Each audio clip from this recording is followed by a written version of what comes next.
YouTuber kini diberi dasar hukum untuk menjadikan konten YouTube jadi jaminan utang ke bank. Ketentuan ini tercantum dalam Peraturan Pemerintah Nomor 24 Tahun 2022 tentang ekonomi kreatif. Aturan ini ditandatangani oleh Presiden Joko Widodo pada 12 Juli 2022 dan mulai berlaku 1 tahun terhitung sejak tanggal diundangkannya. Artinya regulasi ini bisa dijadikan dasar hukum oleh para pelaku ekonomi kreatif mulai 12 Juli 2023. Adapun dalam kebijakan tersebut disebutkan pelaksanaan skema pembiayaan berbasis kekayaan intelektual dapat dijadikan objek jaminan utang, baik kepada lembaga keuangan bank maupun non-bank.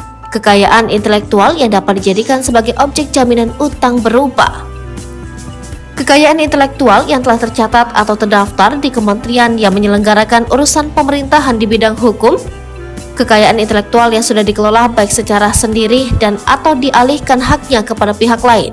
Dikutip dari bunyi pasal 10 PP 24/2022 Jumat 17 Februari 2023.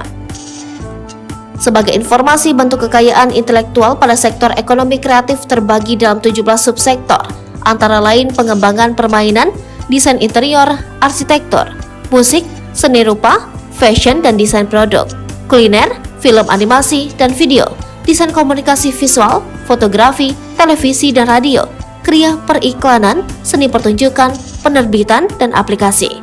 Mengacu pada pasal 9, kekayaan intelektual tersebut bisa dijadikan objek jaminan utang dalam bentuk jaminan fidusia atas kekayaan intelektual, kontrak dalam kegiatan ekonomi kreatif, dan atau hak tagih dalam kegiatan ekonomi kreatif. Namun pelaku ekonomi kreatif seperti YouTuber juga dikenai persyaratan untuk bisa mengajukan pembiayaan utang, sehingga tidak semua konten kreator bisa sembarang mengajukan kredit. Paling sedikit konten kreator bersangkutan perlu melampirkan proposal pembiayaan, memiliki usaha ekonomi kreatif, punya keterikatan terkait kekayaan intelektual, produk ekonomi kreatif, dan memiliki surat pencatatan atau sertifikat kekayaan intelektual.